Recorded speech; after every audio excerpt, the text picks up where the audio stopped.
So mga sangkay, usapang nagkakagulong mga supporters sa magkabilaang panig mga sangkay. Duterte at Marcos supporters. Ngayon kasi, mayroon pong kumakalat na isang video no, na pinatulan po ng maraming taga-suporta.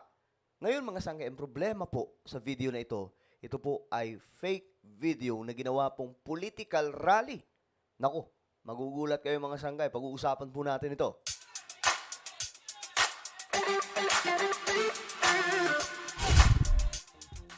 Yo, what's up guys? This is me, Sangkay Janjan. I'm back for another vlog today. Kamusta po mga kababayan? Mga solid sangkay. Mag-comment po lahat ng solid sangkay ng hashtag solid sangkay kasama po ang inyong mga lugar para syempre magkakilala po tayo dito sa YouTube. Sa lahat po ng mga hindi pa nakakapag-subscribe dito sa ating YouTube channel, kung gusto nyo po ng informative vlogs at gusto nyo mapanood pa yung mas marami pang kahalintulad nitong content, ang gawin nyo lamang mga sangkay, no, dahil tayo ay road to 2 million subscribers na, makikita nyo po yung subscribe button sa baba ng video na to. I-click nyo lamang po yung subscribe ngayon din, tapos i-click nyo yung bell at i-click nyo po yung all. Sa mga nanonood naman po sa Facebook, i-follow nyo po yung ating Facebook page. So this is very interesting guys kasi eto nga po. Ito yung kumakalat na video. Teka lang, ipapakita ko po sa inyo. Ayan. Alam nyo, wala namang problema kung totoo eh. Kasi wala tayong maitatago sa social media eh. Diba? Kung totoo ito, walang problema. Pero mga sangkay, tingnan nyo po ha. Duterte pa rin sa Cebu. Ito po yung nag-post. Mga sangkay.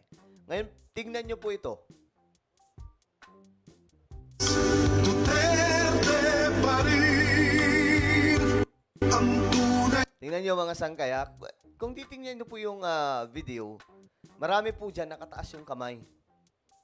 Na sign na sila ay nagwo-worship kay Lord. Yan o. Tingnan nyo. Nakataas yung kamay ha. Nakataas yung kamay. Sign na itong nangyayari dito ay isang paano ba? Worship service event or concert po kasi itong mga sangkay ng Planet Shakers. Sino nakakakilala sa Planet Shakers? Mamaya, papakita ko po sa inyo. Nagmamahal sa atin, laban niya ay laban natin. Pilipinas, Duterte pa rin. Okay. So, ito po ay event ng Planet Shakers. Try po nating hanapin. Kasi marami po talagang naliligaw. Akala po talaga nila totoo. Until nabis to mga sangkay. Planet Shakers. Cebu.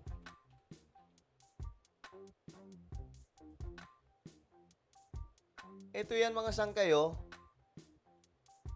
Planet Shakers sa Cebu. Dami nga po dito. Nasa YouTube. Ayan. Try natin mag-open ng iba.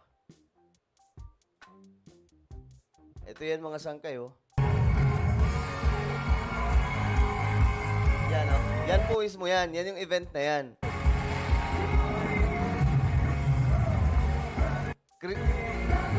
Ito po ay Christian music or Christian band, mga sangkay na nag-concert sa Cebu, sa open area, open field, mga sangkay, puro po mga Christian po ang andito.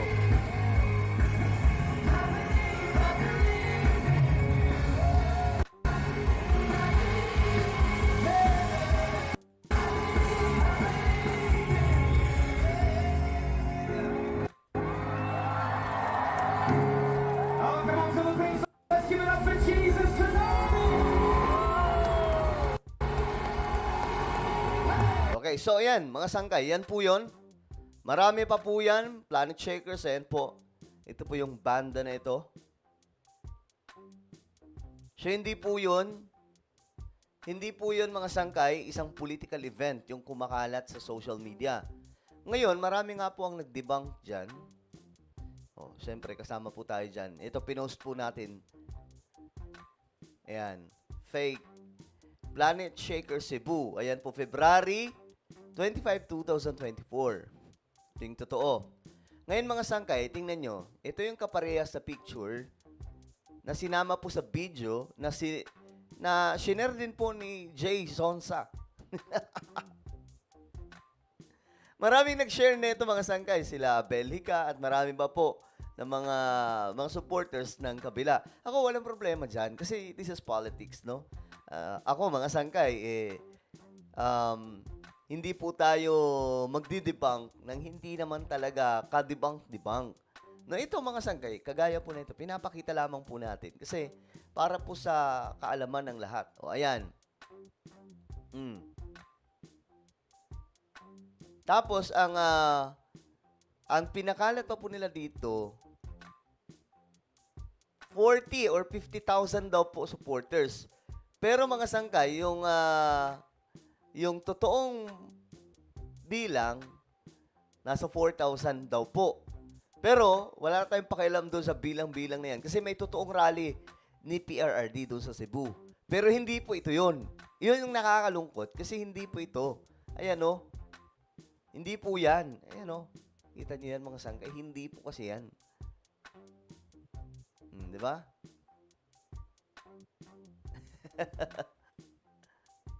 Ngayon, ito po yun. Ito po yung rally ni PRRD. Mga sangkay. Na dinidibang din po yan ng mga pro-government ngayon na sinasabi po nila na nakaunti nga lang daw yung dumalo. Ayan lang po yun. Okay, hindi po yun. Yung nakikita nyo mga sangkay, hindi po yun. Ito lang po talaga yun. Ayan. Kung isusumpo natin, wala. Kaunti lang po talaga yan. Ayan. Pero pag, syempre, ini-edit po nila eh. Tapos lumalabas na marami. Pero wala namang pakialam kung marami o kaunti. Ang mahalaga lang dito, nadidibang po natin yung ano.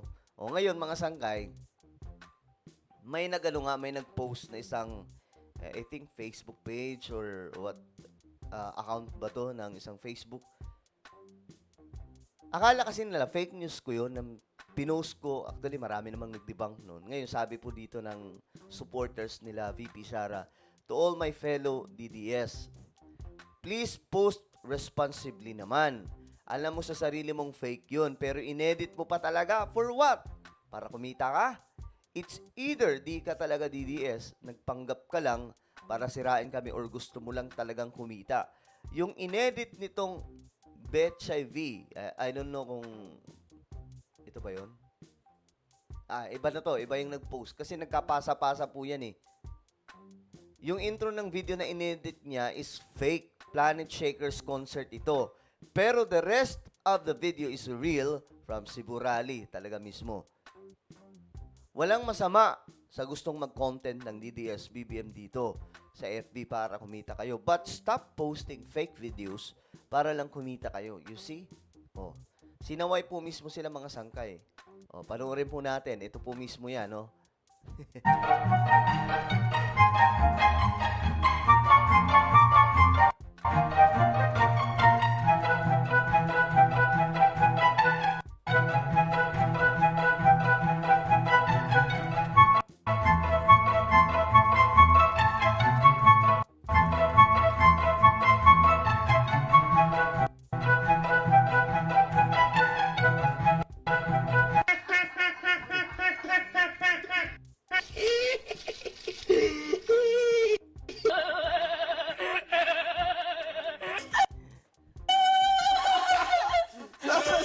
Ewan ko ba kasi, may mga naniniwala din po talaga eh. Kaya yun po yung nakakatawa kasi may mga naniniwala. Again, Planet Shakers po yan. Siguro, maging ano na lang tayo, maging, ano tawag dito? Maging mapagbantay. Kumbaga, magtayong aanga-anga sa mga content sa social media. At kapag may kailangan i-debunk, kahit kay BBM, no? Kapag may kailangan tayong i-debunk, i-debunk po natin yan. Kahit kay Pangulong Marcos supporters pa yan. Basta kalokohan, i-debunk po natin yan. Kasi mahirap po kung porket pro-government po tayo, itutolerate po natin yung mga ganong klaseng content na alam po natin na hindi totoo. Ayan lang po yun, mga sangka. Ito lang po talaga yung supporters nila PRRD. Okay? Na pumunta doon. Hindi ganun karami. Ito, sobrang dami po yan, mga sangkay. Tingnan nyo naman. 'Di ba? So, hindi po yan. Ayan, oh. Planet Shakers po yan. Anak ng toko. Ayan po, nakalagay pa nga, oh. Grabe kadaghan sa mga tao nga ini-attend og concert sa Planet Shaker sa Cebu City. Makabless kaayo, makalipay tan-amon ang mga pagdayig sa mga anak ni Lord. Oh, 'di ba? Ito yan. Ito nga po mga sangkay ang ini-issue pa po. Ito yung naiging pulutan sa debate ngayon. Both sides sa Duterte supporters at Marcos supporters. Kasi pinadilim lang daw dito sa paligid para hindi makita yung kabuuhan. Tapos dito, kita niyo, wala gaanong tao. Pag inopen mo siya, eto talaga. Ganito lang talaga siya, oh. Which is totoo din. Ayan po. Pag kitang-kita, hindi ganun karami. No? Well, it's up to you to decide kung ano ba ang inyong mga opinion. Just comment down below. Meron po tayong YouTube channel. Ito po ay Sangkay Revelation. Hanapin niyo po ito sa YouTube. Kapag nakita niyo na, i-click niyo po yung subscribe, i-click ang bell, at i-click niyo po yung all. So ako na po ay magpapaalam. Mag-iingat pong lahat. God bless everyone.